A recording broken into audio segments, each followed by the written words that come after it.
Welcome to another episode of Solutions with Soul. Man, you guys are in for a treat.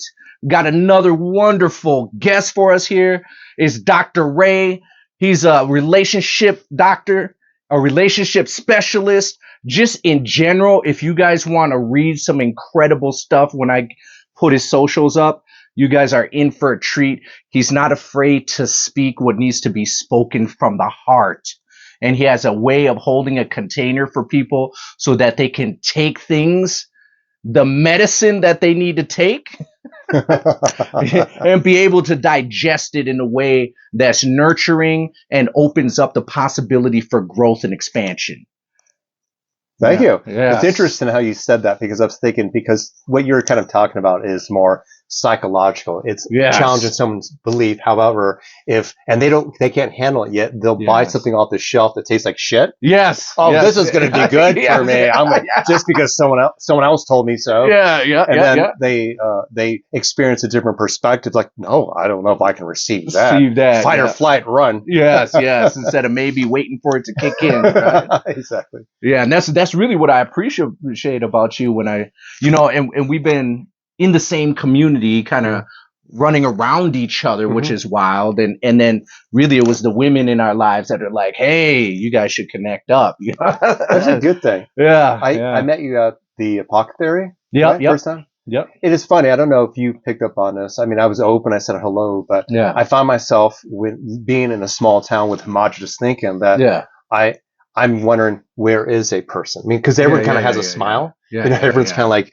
but the moment you say something a little bit different, you see eyebrows pop up. To see what's going on. But I did feel your soul. I felt your heart. Yeah. And when someone could be real with me and not afraid, not pull back, then I feel comfortable to lean in. So I really appreciate this, brother. That's cool. And I'm glad that you're here to share your stuff with people. With this whole show, because of where I came through in life and struggling and trying to figure out who I was and be solid as a human being, as a man, I just am so happy that I finally started really paying attention to what your Facebook and all the stuff that you're putting on and saw how solid of a person you are. And I'd love to if you wouldn't mind giving them a little history of who you are and how you came to be and some of the most highlighted points that could maybe encourage and empower people to, be the best person they can be. Well, given that you talked about your struggles, I will connect to that. Yeah. I mean, have you shared everything? With everybody? Well, like on these shows, have you talked about what you used to do to? Now they're like, now they know. And I don't have a problem doing that. I guess I haven't had a show just by myself yet, but I don't have a problem sharing it. I mean, if you, I'm open. I was just curious. I have no problem sharing. In fact, I feel that it's better to share the raw with people because then they really understand where you came from and they have an opportunity to realize that they can do something different too. Yeah. Well, so I have been. I'll throw it out there. I have been arrested 9 times. Yeah. You probably wouldn't even know that. So that was from stealing suntan lotion from Kmart. I guess I really wanted a tan. I know. Who steals suntan lotion? And I had no shirt on. I had OP shorts. I put it in my pants and was trying to run away from security. But anyway, 3 other were from driving under the influence. Yeah. Grand Theft Auto. Yeah. I mean, so I've definitely, but was interested in throughout all of that. I was raised by a very strong masculine male. My father had never failed me. He was in Marines for 30 years, fought in World War II, the Korean War, 3 tours in Vietnam, and a solid man. So even though I dabbled from drugs to get in trouble, I always would show up no matter what. I was somewhat forced to be accountable and take responsibility and move forward. So a lot of my friends I grew up with, that I remember going to my 20-year high school reunion, and one of my buddies I was hanging out with had to get a liver transplant already because drinking so much. Dang. And even at that reunion, he was still drinking. That's so wild. He was just yellow. He was like, had jaundice. Wow. So it's like, I did, but still in all of that, I still saw it as recreational. I made poor choices. Yeah. Also, I had 2 near-death experiences. The first one, I fell 3 stories. and had that typical like light review quickly. And I fell off some scaffolds really high up in a building. And then the second one was I was 16 and I overdosed on PCP. Wow. So the parts of me you didn't know. Wow. Yeah. And I still remember that used to really choke me up because my father found me. And when I did go to the hospital, and he came from a completely different generation. He was born in 1925. So he didn't even dabble in that stuff. Only people I mean, this would be a statement that's not 100% true, but those who typically dabbled with that were like maybe more musicians. It was just a different culture, a different world that he wasn't involved with. So imagine it'd be one thing me smoking weed, but to find out I'm smoking PCP. That's wild. I haven't even tried that. Yeah, so don't. Anyway, so, but I remember him just putting his hand like, on my chest and just saying, do you need help, son? Do you need help? Not, reprimanding me. And I said, no. And I never did it again after that. But going through that whole life experience and getting into trouble at the root of that, like many men, is that I wanted to get the attractive woman. I wanted to get respect. I wanted men to respect me. I just wanted to have this social currency, like a lot of us, it's like, and at the end of the day, what would that lead to? And it's particularly happiness, to be seen, to feel valued, which is something you don't need, like to track things onto you. But I went through that hard journey, and then it really began when I was 21, working for like this corporate job. And I remember seeing these men who I thought were older in their late 20s and 30s talking about their weekends. And I was also a musician, playing in different nightclubs. And I remember just hearing them talk and just thinking, God, this is so uneventful. I don't want to be like talking about. Well, just like they look really old for their age, like to me. Stress and and then I left that world, and this is going to throw you off as well. And I think it's even in my book. I don't know. It's funny. I wrote the book and I became a bestseller, but I have forgotten some of the things I left in there. That's wild. But lived a lot of lives. When I was 21, 22, I went to Cancun and I stripped in a cage. Oh, and I won wow. $200. And I thought, I can make money off of this. So that job, her name was Barbara. I don't remember her last name, but she liked me a lot. She saw my potential. She said, don't get stuck here. I did because I had a baby. I was 19 years old. I had to do this. She said, you have a lot of talent. I want you to get out there. So she laid me off so I would collect a little bit of money at first. I became a stripper, dude. That's what's up. No, most men cannot say that. My son hears that too. I'm like, he's seen some like movies where there's some guy, dancing like Magic Mike. That's not a dude movie. So I'm not sorry. Nothing against it, but no, I know. I haven't seen Magic Mike. I've never watched it, but well, you probably don't have a reason to. But we've seen other movies where that's happening, and there's jokes from my female friends too. Like even he knows that his grandmother actually my mother was this 4'11" mother from Okinawa. And she made my tearaway pants. Really? Like for my strip. Really? She was very so supportive. They're very open-minded. Well, she saw me as an artist. She didn't see her little son bouncing with his, his hammock, his banana hammock. But that was be the best you can be. I don't know about that. So anyway. But there was a plan. The plan was to get in that business to fund my recording studio and become a recording artist. Oh, wow. Yeah, that's amazing. So that's what I did. Goals. Yeah, so I did that. So it wasn't like I was making money and doing a bunch of blow, and I did that too, but not for that reason. That was just there, right? Well, that was more in my the 80s. But anyway, so during a time when I was dancing and I was leaving a party in Huntington Beach. I lived in California. Yeah. I got pulled over with my buddy Bo. I'm going to show him this video. And, but that was it. And I remember, having to see a drug and alcohol counselor. And that was like when I was 20, I forgot what it was. But anyway, I remember him saying to me, I don't know if you have a drinking problem, but you create a lot of problems when you drink, Ray. Yeah. That's a good point. That resonates more. Yeah.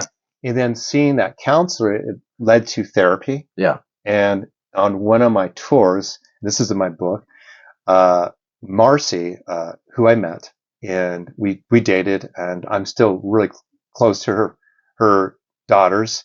Yeah. I mean, I don't talk to them all the time, but I really saw them as my own, and we still communicate. She gave me my first self-help book, You Can Heal Your Life by Louise Hay. Oh, that's amazing. And everything took off from that point. That one book. Just that one book where it led to 500 more because I never felt enough. It was I was eating this stuff up. So I also developed IBS, irritable bowel syndrome. Yeah. And so many other things. And so from my health to my emotional self to my insecurity, it led me to really dive into this work. Even listening to Abraham Hicks, I love Abraham Hicks. mid-90s when it was on cassette tapes, and when she sounded robotic. This is before she sounded like polished. And that just kind of led to me start working with people, and I actually started coaching people, and I started mentoring under a gentleman named Dr. Morris Netherton, who had worked with some really well-known, like Fritz Perls, people who, Carl Rogers, a lot of big names from the 60s. And he even started teaching at the Church on Rose. I think that's what it's called in Venice. It's still there. And he trained Tony Robbins teachers. The last name's Binder and Grinder. And I forgot. I'm saying it. Bandler and Grinder. I think that's it. So I learned from him. I mentor under him. So while I started traveling the world with him, assisting him, and he combined a bunch of modalities together. Then I went back to school, got my master's in doctorate because I didn't think people would respect me. It's funny, even though I was doing good work, I felt like I needed to be called Dr. Ray. It's kind of that's amazing. So that's like the quick, long-winded story. I mean, there's more to it, but that's how I kind of became this. And then there's even just more poor decisions I made we can talk about later. This is interesting because you had a 2-parent home, and a stable household, and you still were into sex, drugs, and rock and roll. You know what I mean? Like it was like your thing, to kind of explore that part. But I will say, I feel like it's also what helped you become a more rounded person in understanding why people go through what they go through too. Yes, we have different narratives of what we maybe were attracted to, depending on culture. I definitely became a different person than anyone I grew up with. By far. Oh yeah. I think a lot of it had to do with first off, my father was older. He was 44. Yeah. And my mother was 9 years younger than him, which is interesting. I became a father at 45. Yeah. And, but very grounded roots. And, it's like, his father died when he was 2 from emphysema, from gases to, I forget, he was during that time, he was like a rag man where the factories would needed the rags to be clean. That shit went to his lungs. And his mother died when he was 15. But when his father died, my grandfather, my grandmother became like an entrepreneur. I come from a strong lineage of women. And her sister and her, were just badasses, and she was one of the first deputies in the Bronx. Really? Dang. Yes, in the Bronx. In the Bronx. Oh yeah. And so part of the women's suffrage movement also. So women are able to vote by my family lineage. I've come from strong women. My mother in her 1950s, she thought her husband didn't have balls. I mean, that's not how she said it, but was living with her in-laws, and she had a son, and she actually made the choice to walk away because there was just so much unhappiness. She was ostracized. That's wild. Women did not, especially in that culture, walk away from their husbands. And so, both of my parents had really strong fire, both Sagittarius and Sagittarius, and they just raised me with these strong roots. So even though I dabbled with certain things, just having that strong foundation. But people I looked up to was like Indiana Jones. I wanted to be smart. Women liked him. And he was a little bit risky or wild. Well, a lot risky. So that might have been like more of my influence. Like I wanted to be like seen as being smart and being charming versus try to attract women through control or manipulation or whatever. Like they wanted to, they liked you, they were attracted to you instead of. Well, I mean, like I didn't see Al Pacino in Scarface and go, "Wow, that seems like a life I want to live." No. So. Yeah, because he didn't end up very well at the end. No. But one thing I did like, I remember watching The Godfather. Yeah. And I remember just seeing how a person could possibly help people if he does have power. Yeah. You know what I mean? I'm not talking about killing people, but where we can try to help out people. And I was attracted to that power. Yeah. And I did have that idea if I had money. Yeah. Primarily money and the respect from others that would. So strange. I was a romantic, I guess. I don't know if because I'm a Leo, but I just saw myself being with a woman, just kind of being with a woman and being able to live my life. Yeah. It was important for you. Yeah, I think it's still important for a lot of people. They just don't know how to really be honest with that. Yeah, and I think it's the intimate relationships almost. Before I forget, I wanted to go back on when you were saying you came from powerful women, like your mom had this powerful lineage. Yeah. And it's interesting because we had a little thing on Facebook with the community we're in Ashland, and they have no idea. They just assume that you're like, oh, we're misogynist, whatever. And I came from my mom was the ruler of my household, so I was taught that women have, they have their own foundation. Did you respect her? Oh, I had to. Did you hear that? Yeah, I had to. Did you? Again, so I was talking to, forgot who, I forgot who it was, but we're talking about when they had those protests and there was this teenage boy out there like throwing rocks and vandalizing. His mother saw it on TV, and they showed her calling his name, grabbing him by the ear. She was putting on all these talk shows, and the teenage boy probably could have punched her. He probably could have stood up to his own mom, but no. And I'm not saying that I condone violence, but I'm telling you that like I saw God, it's sad. Pictures of a principal getting his ass kicked. Oh, by a student and stuff? Students, yes. Yeah.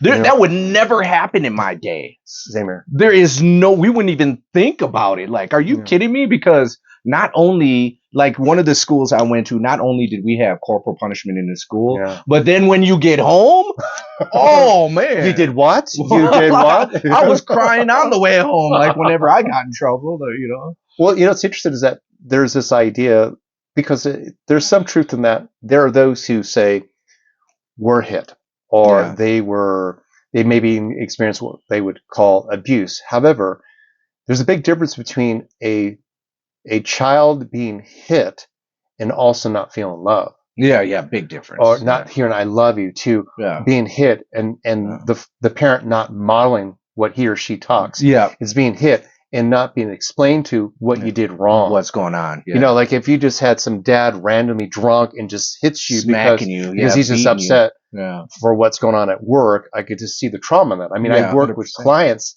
who have gone through that. But I have to tell you this, probably more than half the men I've worked with over the last 28 years who were solid, who made pretty good money, who were good, solid dads, more than probably 60, 70% of them had experienced some type of spanking. They experienced being challenged by their father. They experienced something where they had to go through the rites of passage, and there's firm boundaries. There's none of that where we live. Not anymore, right? Oh my God! Well, I don't know if it's there. I don't know if it's ever was here. I can't really say. But I remember going on a kind of play date, and the mother said that, to let you know, my son is really like kind of touchy, or where he's affectionate. And we go into the pool, and her son is grabbing my son physically to where I was pulling him down in the water. And my son kept saying, "Stop, get your hands off me." He wouldn't. And I'm like, She thinks this is physical. This is poor boundaries. Yeah, super poor. Yeah. And I go, let go of my son. Please let go of my son. And then it came time for him to go, or he was misbehaving. He's splashing water on her like he didn't give a shit. And I'm thinking, I already know this. Like, this kid at the time was like 8 years old. He's going to be bigger than his mother. Bigger. Yeah. Do you think that that's going to get better? No, I mean, not at all. There's no boundaries. Oh my God. And I see this. I see this. I see it all the time, actually. Yeah. And it's not me judging the parenting. It's just like, it's unfortunate that they believe that this is the better way, or because being firm hurts the parents' feelings, they can't do it. Yeah. Or they project onto the kid like, oh, saying no means something bad versus no, I love you and I care about you. Yeah. Hey, what's going on? We're going to get back to the interview right after this. If you like what you're hearing and you like the interview that's going on and you want to learn more about us, go ahead and go to thismodernmystic.com, where you can get access to courses, merchandise, and live events that we'll be at. thismodernmystic.com. We'll see you there.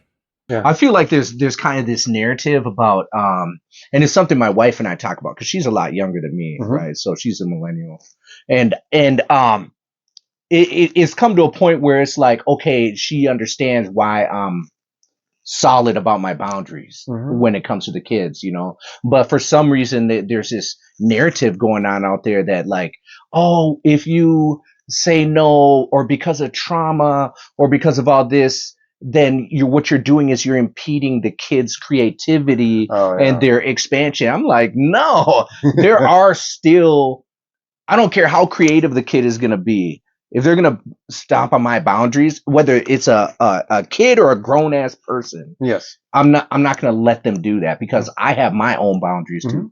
They can go do that shit somewhere else. And my kids, I'm not going to let them do that anyway, because they need to learn to respect, because you teach your kids boundaries by setting boundaries, and then they go out into the world and are able to set those boundaries. Yeah. What you have, if you don't set your own boundaries, the type of children you're going to raise are ones who are people pleasers. Yeah. Who attract toxic relationships, stay in those relationships, allow people to abuse them, and so forth. And they don't create the life they want to live. Yes, exactly. Bottom line, I'm not going to say their names. I wish I could, but anyway. Maybe we'll get comments, but anyway, we'll get comments right away. I mean, hey, I am friends with some pretty well-known people in the community. I'm talking about where they know a lot of people. So when I do share my heart, it's never to make people feel bad, and in fact, that's not even my responsibility. Yeah, no, yeah. So, but I've heard from professionals and and teachers who've been in the community for 30 years, how they say what the problems are. Yeah. And they talk about the really poor boundaries. Poor. So many educators say that these days parents are beyond permissive, and they expect the teacher to parent the kids, and it's too late. It's not their responsibility. Like, I have never experienced so much meanness and maybe being oblivious to even what they're saying or doing. It's sad to have my son look at me and say, Dad, and like he said that it was actually girls. He said some girls pushed a boy off for no reason, and he fell into, like, I don't know, the dirt. He said, I've never seen so many mean kids in my life. Yeah. Here in a sweet, supposedly kind community. Yeah. But he said this. He says, I don't even know if they know they're being mean. Oh, that's so wild. And that's sad. I don't even know if they know right from wrong. That's crazy. So there's this idea that, and this is the excuse. These are different excuses, such as boys need to express themselves.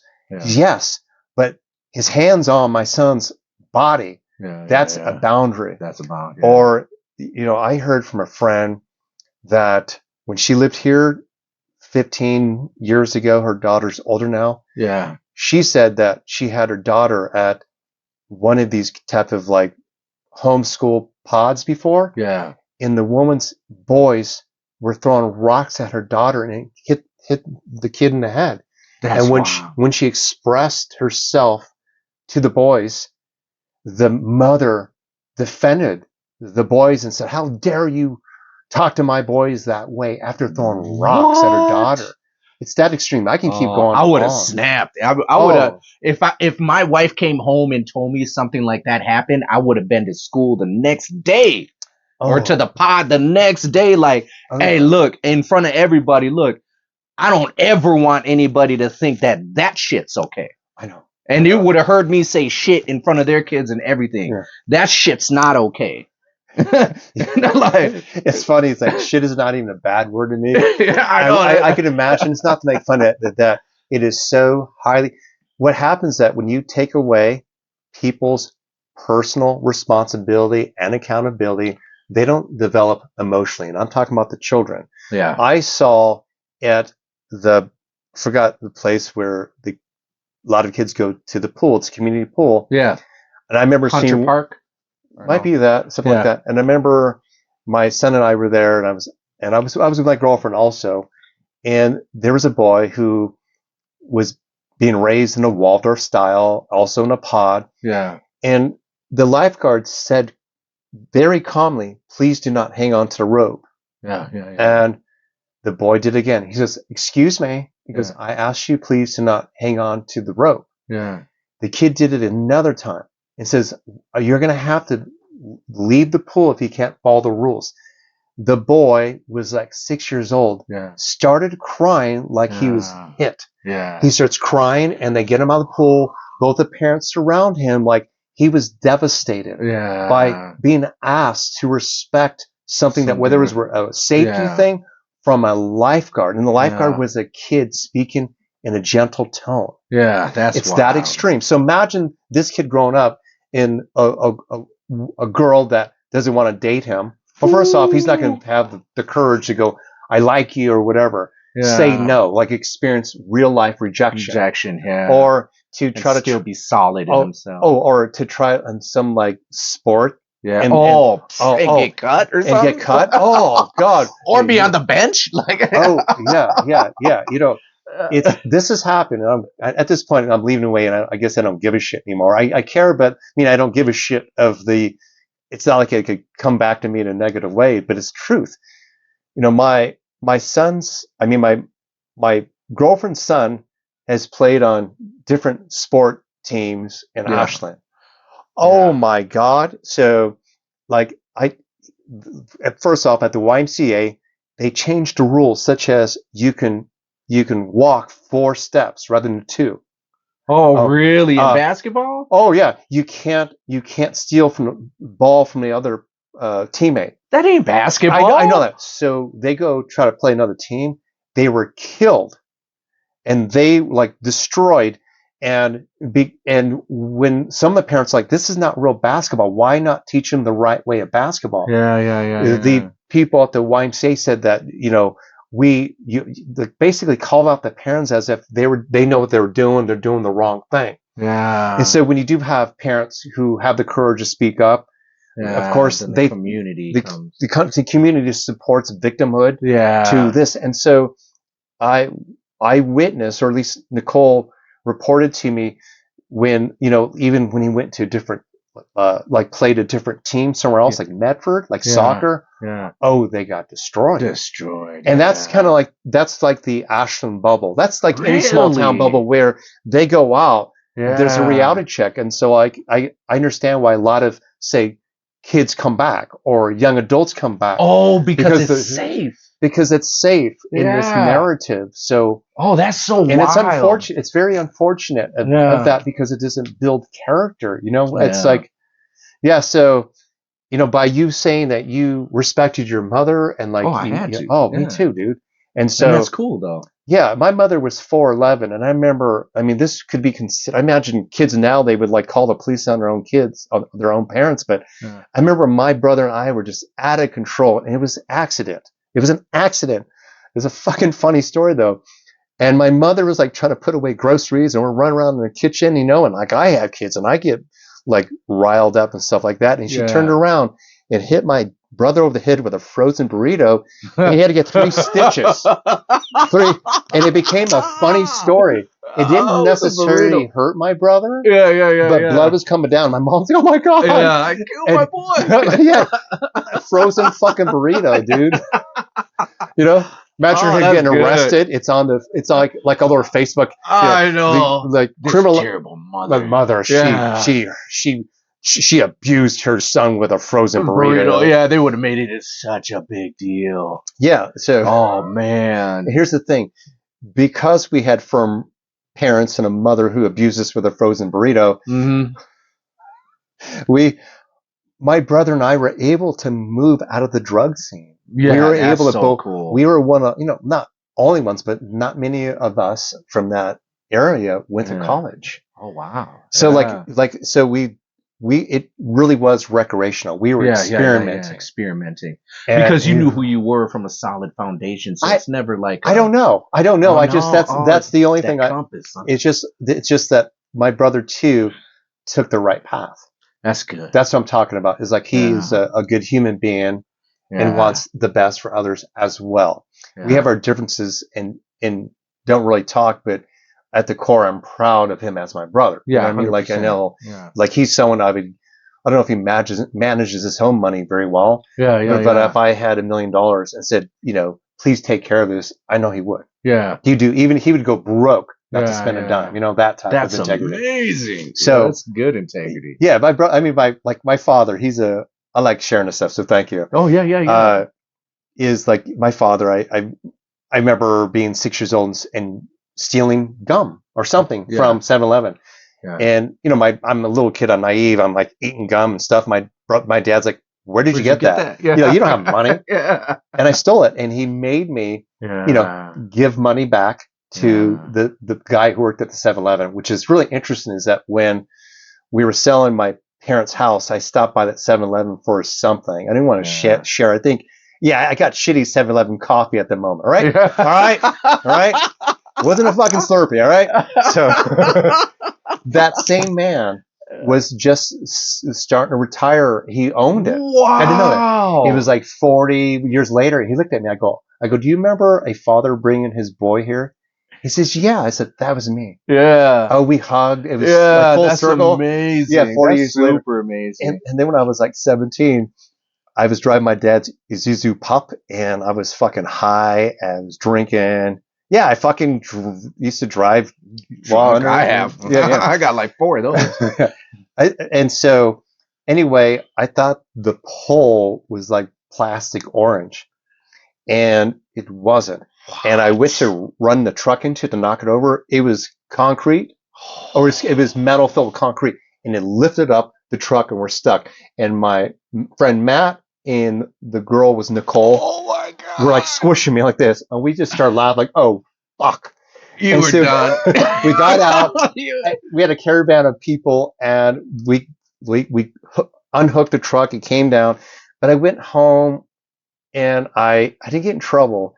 But my dad said, "What happened to the truck?" And I go, "Well, I ran into a pole," and I thought he'd leave it at that. He says, "Well, where's the pole?" He wanted to know because he wanted us to take responsibility. And I went, "Fuck." Yeah. And so I told him where the pole was, and it was actually a wrecking yard. Yeah. And the guy at the front said, "I don't care." The pole was leaning though. He says, "My dad says, well, I do, and he needs to fix it." Yeah. So we drew money out of my bank account. We went to Ganal Lumber, got concrete, and we reset it. My dad made me fix my problems. Yeah. That's good. Yeah. And take accountability. Always take accountability. Always. Yeah. And that's the same. And I think we come from the same era of kind of parents. Cause when I got into the criminal world, and that's a whole different thing because, I'm melanated, I'm adopted. Mm-hmm. And so I grew up in Fargo, North Dakota. I'm trying to figure out who I am. And you see cops and listen to hip hop and you know which way you're going. Right. So then, but the thing is my parents also taught me to take accountability. So whenever I already knew if I ever got caught for anything that I was going to take accountability. It didn't matter. And everybody else was afraid because they tell on each other, be like, no, it was him, even though it was the other guy. But right away, I'd be like, nah, that was me. Yeah. I did it. You know what I mean? I got caught. And when I'm laughing is because when I had a conversation with Soul, I was at Miller Paint, and he just said, if you spent my money on cocaine and on hookers, just let me know and be accountable. Yeah, that's what I always told people. Like, because you got to communicate, right? Like, I don't care. I feel like if you can't just be honest about what's going on, you know what I mean? We're sitting here trying to do business, and this is selling drugs, and trying to do business, but and shit happens. I've wasted money because, we're under the influence. It's easy for shit, but we can't fix nothing if we don't talk about it. Isn't that interesting? An accountable drug addict? I mean, not drug addict, accountable drug dealer. Yeah, always. And you had to be. And honestly, it saved my life. Being able to be accountable, I think, saved my life, because I've dealt with some pretty, I mean, I was in the meth world, so I dealt with some pretty questionable individuals, as people would say. Yeah. And when things go bad, I'm the one that calls up like, hey, this bad thing happened, because I care about my life. And I realize that they don't really care. What's $100,000 when they're making billions? You know what I mean? They're making way more money than the amount of money I lost. And what they care about is you being straight up with them about what's going on. And I feel like that's because of where I came from. Yep. Being straight up and just being honorable, even in questionable activity. It's interesting. It resonates with me because that despite the poor choices I was making, that, for example, when I got arrested for DUI, the cops didn't treat me like an asshole. You got me. It was just like, so that's an example. I remember being a teenager, and I had a different tattoo that was here when I was 15. So you imagine at that time, most people who had tattoos were like in the military or they'd been in prison. Oh, yeah, you're 15 with the tattoo. That's wild. And so here I'm meeting like teenage girls, and I'm meeting their fathers. Yeah. And I was always loved by the dad. Yeah. Because I'd put my hand out and I would shake in the eye. And that's what, I guess that's helped me with my game in some ways, 100%. Because they allowed me to go out with their daughters because they trusted me. And I would never be a dickhead or something like that. Yeah. So, and that just even moving, even when I wasn't, before I went back to college to other positions I got with my career or life, it was because I was straight up. I mean, many of us have seen movies where you see that persistent, employee. He's just trying to climb up the ranks. He's asking questions. Yeah. He might even be a little bit cocky. And we've seen those movies, like that hero's journey, and will they all suddenly, Pursuit to Happiness. Yeah. Okay. You got to take those chances no matter what. Well, the point is that he had enough confidence to lead himself. Yeah. He had enough confidence to say, I can do this. And not be a coward and let life beat him up. He kept getting back up. Yeah. So I always had that going for me. Now think about that. I come from that generation, just like my father's mother had to, during the Great Depression, take care of other children still. Yeah, that's wild. When her husband died.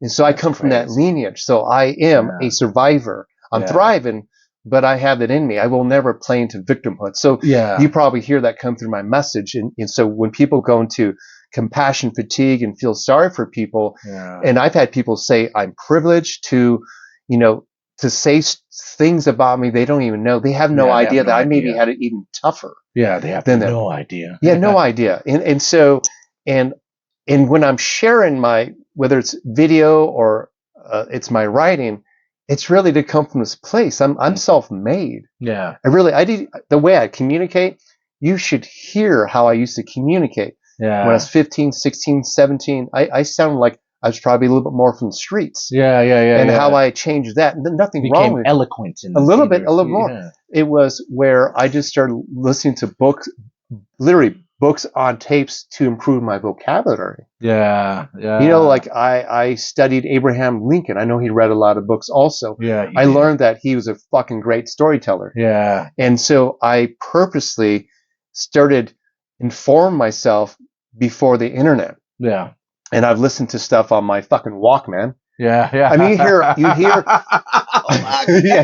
What a Walkman is, kids. And but you hear me swearing. You can tell that I come from I got the grit. Yeah. Now it's just polished with a doctorate in clinical psychology, and I've worked with over 6,000 clients.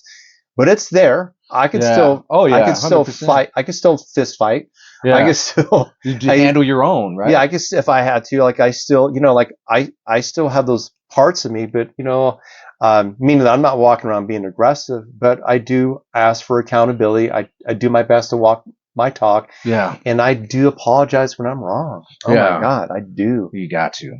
Yeah, and I think that's why what attracted me. Look, my time is precious. Yeah. So when I say I read your stuff and listen to I really do, but it's precious, and it's just saying like you speak to me and I can see you and I feel what you're talking about.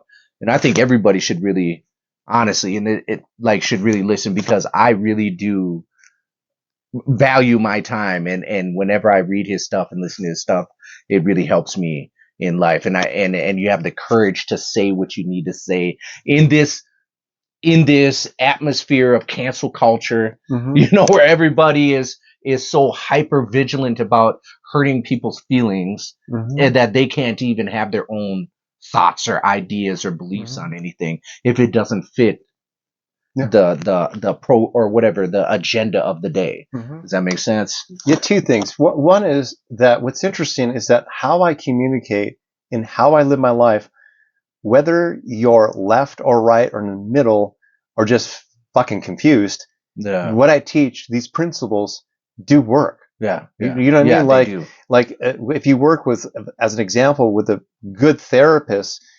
you're not going to get into your political agenda for the most part. In fact, if you start talking about it, if it's a good therapist, you're going to say, but how do you feel? What's going on in you? So we're all humans and part of this kind of chaotic experience right now.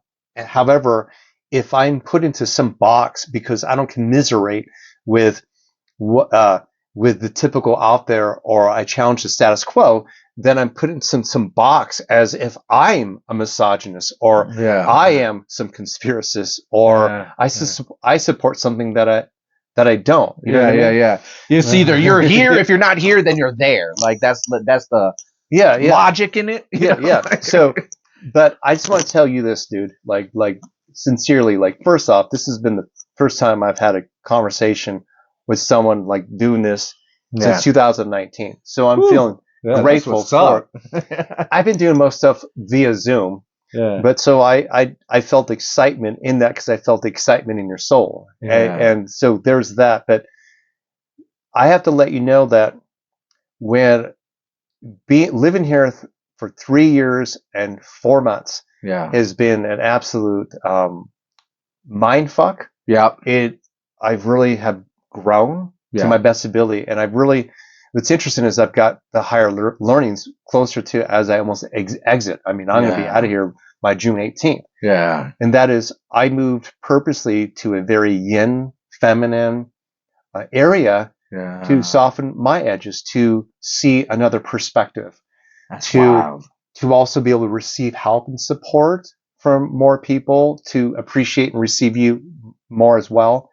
But the big thing is how the gift you give me is that there was a point where I felt irrelevant, insignificant because the thing is that I feel like particularly when it comes to coaching, I'm fast. I mean, like I'm pretty experienced at it, and I'll own that. I don't have all the answers. I've attracted, like I've had this winning streak, if you call the winning streak, of making money, attracting a good partner, being able to buy a couple homes, and so imagine you see people out there who are asking the questions, and yet when you share the answer, it hurts their feelings, or they want to give you their opinion how that made them feel, to where everyone is now an expert online. And there's a point like, why should I say anything? And I know this happened to people I even been on the same stage with, like Bruce Lipton. I've been on the same stage with him. That's amazing. And in 2020, he was censored. And so I'm thinking, you have no idea how heart-centered this guy is. He's a cell biologist. I mean, this guy is like the coolest fucking cat. I've listened to him so many times. Oh yeah, Lipton, I love him. I just like wish he was like my professor full time, And I'm like, you have no idea what you're talking about, not him. So, and I had Dr. Michael Galaxer, who wrote a book with Suzanne Summers, was in his early 70s, like really robust immune system, really healthy. and he was treating people who had COVID, and he was healing them. It was healing. And he, he got a letter from the government to shut that shit down. I mean, I could. There's people here in Ashland. I know these people too. And it's unfortunate. And so I started speaking about that in 2020, and they were shutting you down quick. Oh, big time. And it was actual like experience. I was there, and so everything I share was to just help. Before all of this, it was like this. I remember sharing a story with my girlfriend Nicole, and I said, I feel like I'm like the older brother in Napoleon Dynamite who keeps showing the reruns of him throwing a football back in the 80s. I'm like, God, I gotta change it. I gotta change that story. But it's that I said prior to the Me Too movement, prior to this, like I used to lead women's groups where I had a group of strong women, of like 950 women in Los Angeles because they trusted me. And then I started seeing things shift. And for sure after Bill Cosby, it was over after that.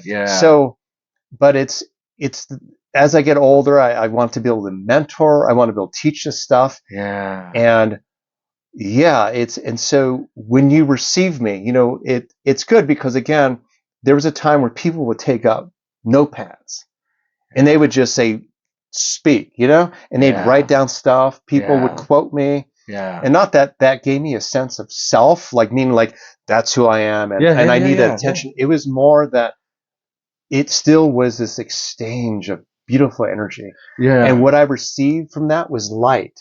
And then that was something I had to heal while I'm here. And that is not being attached how I'm received or how I'm seen. That's the different part now. Because the world's a little different now.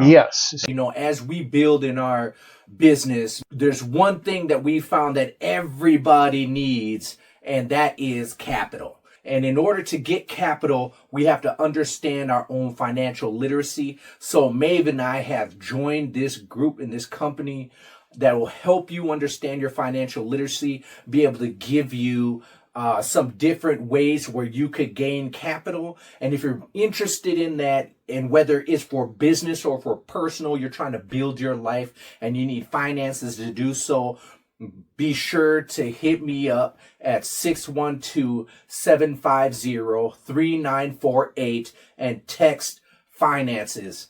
612-750-3948 and text finances. So instead of paying attention to those who are trolls, who think they're expert on everything or want to censor me, I really value as a brother. I really value as a human being to see that. And what you see in me is what you see in yourself. It is amazing. And I think, a couple things in what you said, that when you're doing your work and you see that people receive you, I think there is this thing even about, have you ever heard of The Way of the Superior Man by David Data, and how you feel, you want to project as a man who you are into the world and see the effect that it has. And you like the whole that it's being beneficial to other people and helping people grow and expand. And then I don't know what happened. I mean, I kind of do if I want to take the time to start showing all the oh God, do I dare say this? I mean, look, there's obviously some agendas going on, and some of it is the feminist movement is great in some respects, but there's also, everything has a polarity where there's also the negative aspects of things. Just like even in anything, there's a negative. And I feel like, yes, are there men out there that are terrible to women? Yes. But that doesn't negate that there's men like us who aren't terrible to women. And and because we express our opinions doesn't mean that. And you had 900 women who trusted you, and wanted you to lead them and help them become strong women. And to me, that's amazing, especially with what the narrative has been for so long, where men, especially men with skin like lighter than mine, it's like the hardest thing to be right now. Right? It's funny. I mean, to this extent, I remember this, and I remember doing this at this community home, and there was about 30 women there. And I was teaching, I trained with Montauk Chia, and I can't believe I was able to do this, but it wasn't sexual. I was teaching women how to energize their body, and where there was like this kind of breast massage thing you're to do. And of course, I'm a man. I don't have breasts like a woman, but I was kind of showing it over my shirt type of thing. And these women were receptive. This is like 2008. 2008. But I do remember one of my friends saying, like, why are you teaching this stuff? You're not a woman. I said, because at the time there was not a lot of female coaches. Teaching. I'm like, oh, gee, at the time there was primarily men doing this, but that's how open they were to me. And they felt comfortable in me teaching that.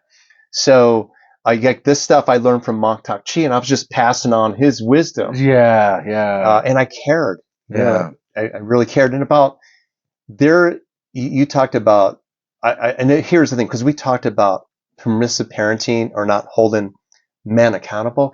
You know, what's really interesting about that is that a lot of these men who will continue to treat women like shit are these boys who are not taught boundaries. Yes, 100%. Because if they disrespect their mother, are they going to respect their girlfriends or their wives? You know, that's the thing. Even with my kids, when they don't listen and they just, they push my wife more than me because I'm pretty solid. Right, I'm stepping in like, hey. Don't treat your mom like that. Dude, I really, I appreciate it. And the thing is, and the thing is that this is what I heard from educators here. If I get a bunch of back end messages of passive aggressiveness, just know I'll delete you right away. But they've said there's a lot of traumatized single women here. A lot. And what they do is they project what their experience was with their father or husbands or boyfriend who didn't show up onto their boys. And what they end up creating is the same monster. And I've seen it. I have seen it.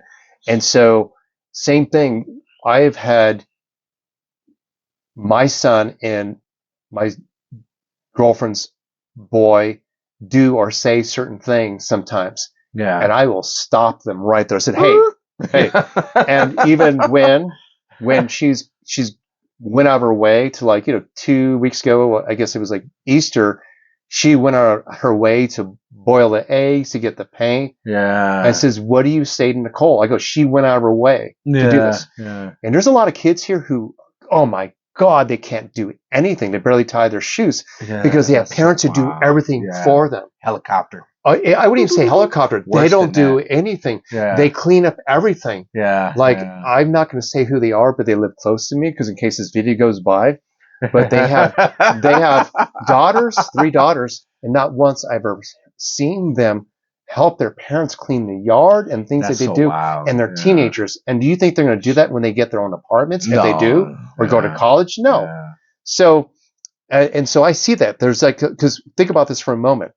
If you're a kid and your clothes is just randomly washed all the time, you're going to think someone's going to do that when you're a teenager or a young adult. And I've seen the magic basket make it disappear. And I've seen strong women here who are like teenagers or teenage women like 19, 20 who have boyfriends who are like, this is what they're used to. They're used to their mom doing everything, so they attract a girlfriend just like that. And so it just kind of creates this pattern.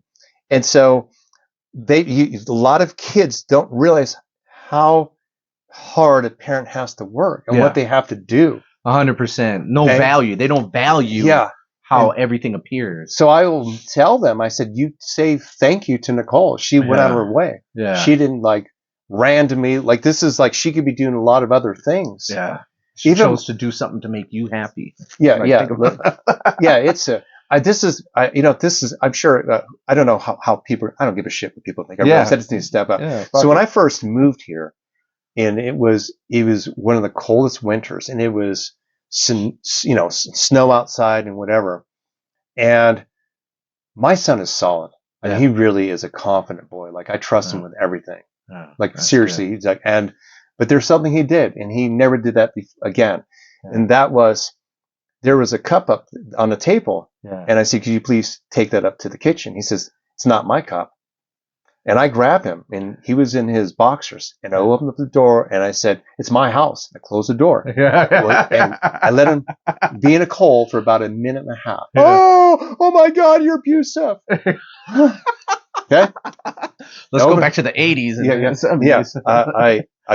I opened up the door. Yeah. He came in there. He never did it again. Did I abuse him? No. I taught him a lesson. And I said this. I go, this is our house. Did you buy it? No. I go, could I tell you that it's my, you need to pay for the air conditioning or the heater? Yeah. I go, I can do the same thing. And it became a point of like, we coexist together. We're here together. You need to be on my team. I clean up your stuff. You help me out also. So I can leave my house for a couple hours. I could do whatever. He takes care of everything. He does things. He's to the extent where he'll hand you your jacket. You know what I mean? And it's the opposite of what I hear with like a lot of parents in this area, or maybe parents in general. Like kids will, and if you show them how to do it and you're consistent with it, with that, they will show up. My son shows up. Always shows up. He's not, I don't care. I'm going to say it. He's going to turn 11 this July, and I will be teaching him how to drive. That's what's up. Already. Yeah. No, we'll not be on a freeway. We'll not be around any people out there. Don't worry about it. But. Yeah. Someone's going to try to arrest me now, but I learned how to drive, a car when I was 11. My dad did also. My dad was 6. So come on. So the point is that I do little things, like even when my son was 3 years old, I used to walk quickly through Best Buy or other places and not hold his hand. I did it purposely to be a game, so he can find me. He, in busy, crazy, chaotic LAX, when he was 8 or 9 years old, he already knew how to navigate. Navigate.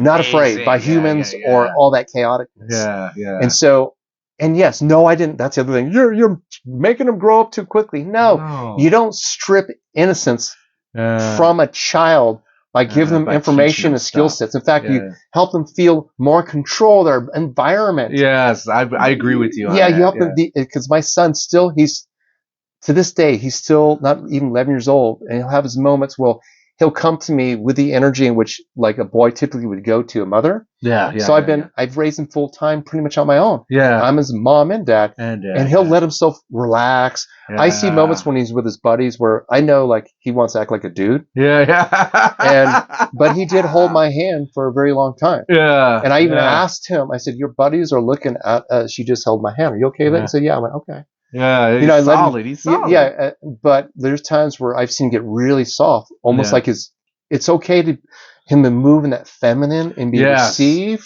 but not to the extent where he's trying to manipulate me. For me to help him out with something he needs to learn. And if anything, he is the most beautiful, sweet, innocent, balanced. He's a better version of me. Just have my roughness that's taken years. Years to smooth out the edges, right? Oh, I'm still work in progress. My girlfriend laughs and said things like, "You're a combination of Bill Burr and Wayne Dyer." Oh, I love Bill Burr. Wayne Dyer. Bill Burr and Wayne Dyer. Oh, that's amazing. So, but I think I'm no, not behind closed doors.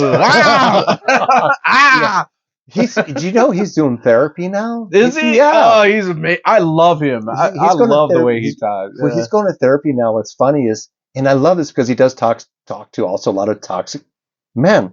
He's actually saying, I heard some out there, he's saying, man, like how he was wrong and how his life would have been easier if he started therapy a long time ago. He's basically vouching for his wife that he was wrong. So publicly. Yes. That's a man, right? No, that's amazing. I want to make sure that you share some of the things that you got going on and that you're trying to grow and share to the world. Okay. Take some time to do that, because this guy is not your average Joe. Look, he's on Solutions with Soul, but this guy is an amazing person. I'm talking about the people that he's worked with. He's already told you some of the people he's worked with. I read his work. I read his work in an era where a lot of people just like to watch a lot of videos. I take time to read his work. So I just want him to share with you guys where you can find some of his stuff, how you can get involved in what he's doing. Thank you. So first off, if you want to find me, I've had this website for 30 years. It's my name. It's my real last name. It's raydoctor.com. That's RAYDOKTOR.com. That's a great way to find me. I also have a YouTube channel, which I wish my things would. They used to do really well, but I'm now in the algorithms of whatever. I mean, the point is that algorithms try to find like what people see versus stuff with substance. But anyway, I got a lot of stuff. And no, I'm not bitter about that. It's just kind of funny. But YouTube. But I also I'm doing a free relationship life coaching workshop every last Tuesday of the month.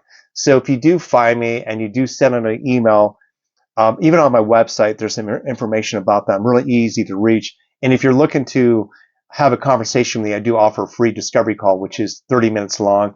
And we just kind of figure out if you're fit to see what your life would be like if I were to wave a magic wand over that. And then I also have a book on Amazon called All It Takes Is One. Drop your one big hidden belief and master your life. Ooh. All it takes is one. And just look at my name in Amazon. It'll come up. And that was with the people who also produce Chicken for the Soul. Oh, nice. Yeah. Read that. Chicken Soup for the Soul. Yeah. That's the best way. And I'm, of course, Facebook, if you follow me, you'll be able to read what Saul reads also and introduce yourself. Yes. And I'll make sure to put that all in the caption.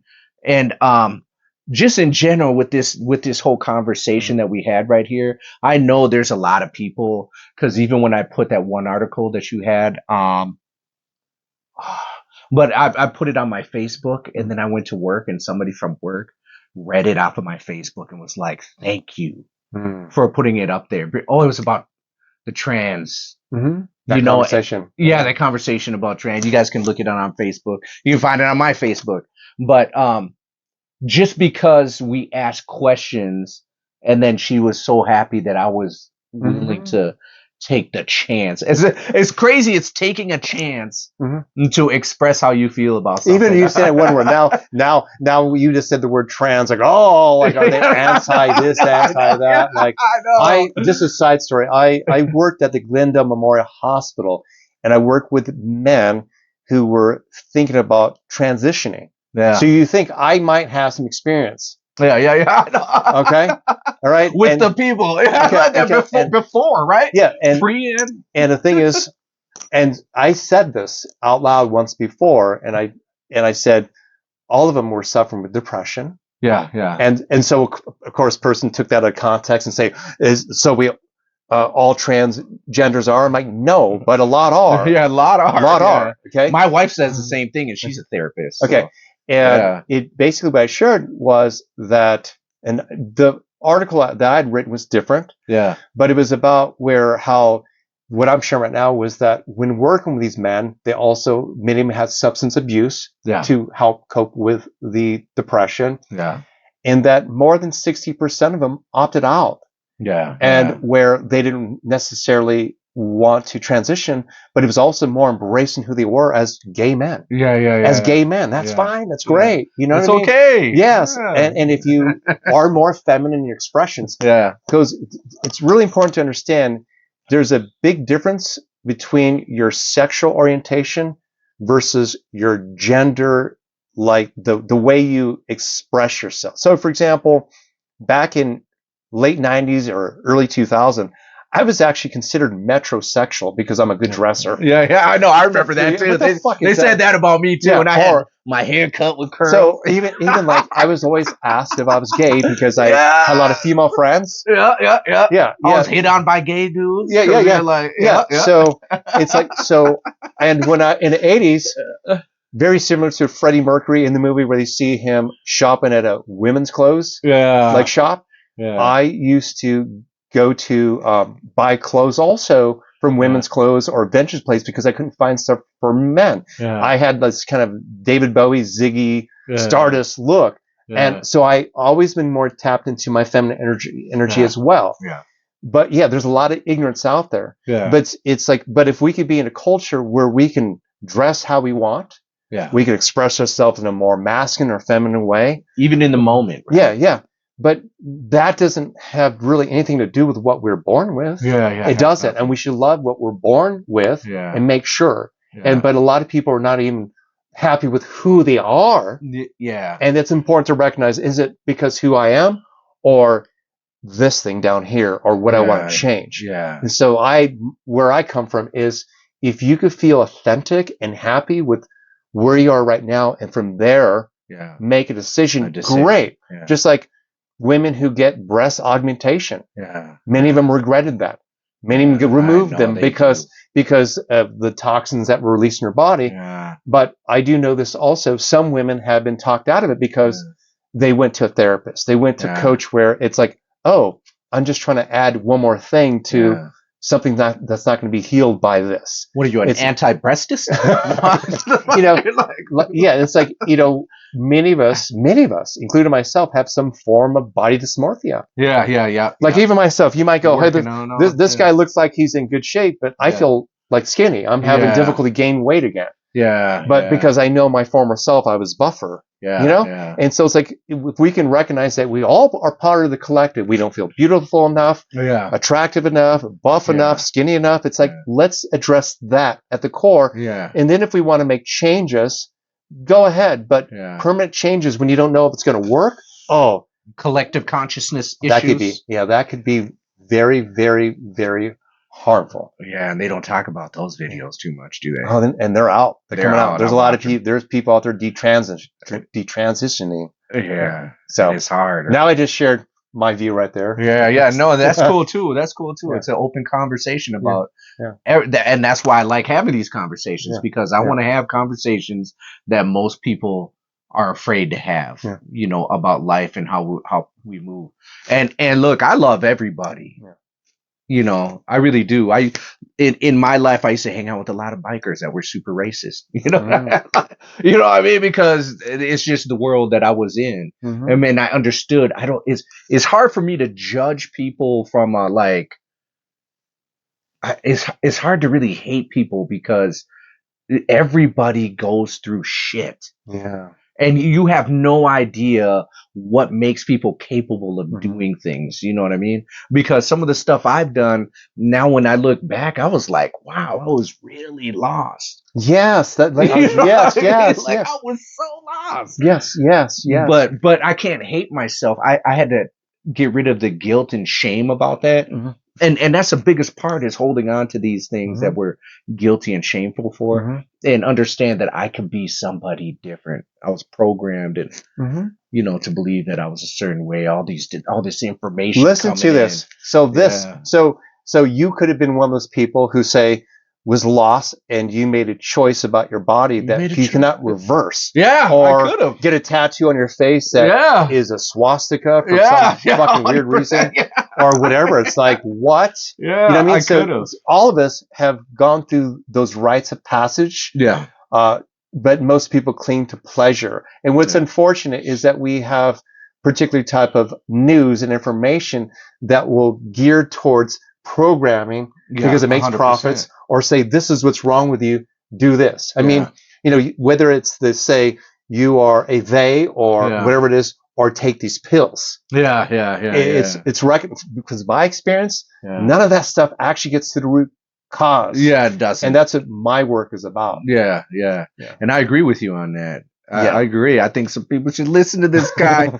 I agree because I took a lot of outside stuff to try to fix what was inside that needed to be adjusted. And when I stopped taking the outside stuff, all of a sudden I could hone in on what's going on inside of me to shift that. And that's what's really important. I remember actually being one of those people who did, I can't believe I'm saying this, but hey, this is who I am.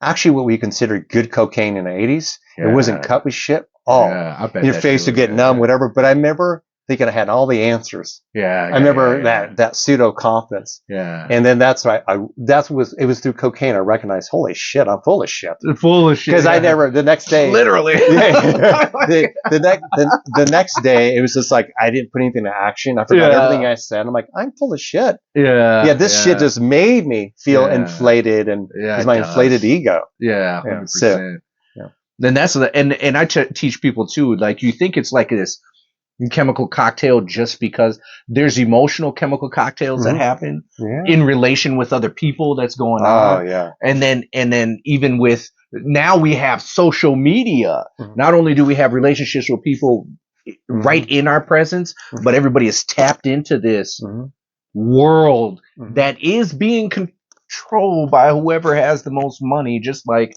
governments and everything else do the same thing. It's nothing different. And you can believe what you want. I say what I want, but we just have to keep that in mind when, like you said, with cocaine. Hey, social media is cocaine. Look, Facebook, Instagram, all that. You do the research, and they tell you that they purposefully made it to trigger things, so that you stay addicted to it. They want that. They want that dopamine response. Dopamine response, and then think about when you're getting this dopamine and you're on the screen watching whatever propaganda is being shot at you. We got to do another conversation. I can tell we can just go another hour. Well, let's before I leave, let's do it again. Yeah, maybe we'll get some questions, some comments, and from there we can create something else. Yeah. This you're so awesome. Thanks, brother. Everybody, people have been telling me, and I read your stuff, and it's really an honor to have you. I actually have fans in my here. Presence. Yeah, you do. You do, and you know what's crazy? Most of them are women. That tell me about you. Yeah. Wow. Even my wife was like, you really need to talk to this man. He's solid. I have because you remember, I'm only on my own. I'm enough to deal with my own self. I don't look for validation, but when you get hit with certain things like negative comments, or I'm walking around as a man and I might get a strange look, it can create a perception that I'm not seen. Well, I know, and I have a beautiful partner, and I have a beautiful life, but there is the experience where I'm like, I wonder if I'm really being received out there. So again, that's why I told you about 15 minutes, 17 seconds ago that wow. I didn't know not that you're good.